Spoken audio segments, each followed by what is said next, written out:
அழுகுறதா சிரிக்கிறதானே தெரியல. இது சுட்ட கதை இல்ல, உண்மையிலே பட்ட கதை.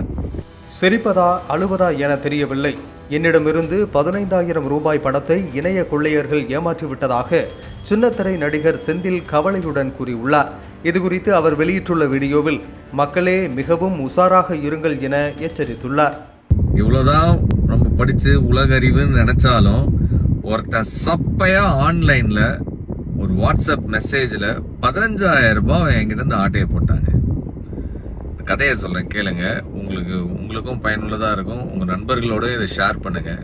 கோயம்புத்தூர்ல இருந்து எனக்கு தெரிஞ்ச ஒரு பெரிய ஹோட்டல் தொழிலதிபர் அவரு வாட்ஸ்அப்ல இருந்து எனக்கு ஒரு மெசேஜ் வருது, ஐ நீட் அ ஹெல்ப் அப்படின்னு. நான் வண்டி ஓட்டிட்டு இருந்தேன், அவர்கிட்ட இருந்து ஒரு மெசேஜ் ரொம்ப ரேரா வரும். அவர்கிட்ட இப்படி ஒரு மெசேஜா? நான் உடனே சார் என்ன சொல்லுங்க அப்படின்னு, ஒரு 15,000 ரூபாய் எனக்கு உடனே அனுப்பு அப்படின்னு ஒரு அடுத்த மெசேஜ். நான் ஓகே சார் நம்பரு அப்படின்ற ஒரு நம்பர் ஒன்று அனுப்பியிருந்தாரு.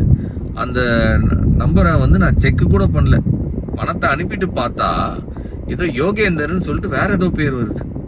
அப்போதான் எனக்கு டவுட் வருது, சார் நம்பர் இல்லாம வேற ஏதோ நம்பருக்கு அனுப்ப சொல்றாருன்னா ஒருவேளை இது ஸ்கேமா இருக்குமோன்னு நினைக்கிறதுக்குள்ள பணம் போச்சு.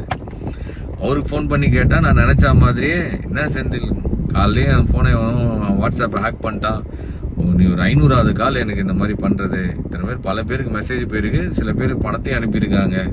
நான் ஏற்கனவே சைபர் கிரைமில் கம்ப்ளைண்ட் பண்ணியிருக்கிறேன். 15,000 ரூபாய் எவனோ ஒருத்தன் குறுகில் பூந்து ஆட்டையை போட்டு போயிட்டானே.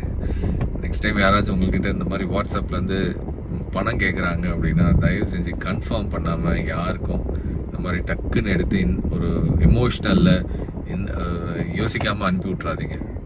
சுட சுட சுட்டுன்னு வந்துருக்கிறேன். இது சுட்ட கதை இல்லை, உண்மையிலேயே பட்ட கதை.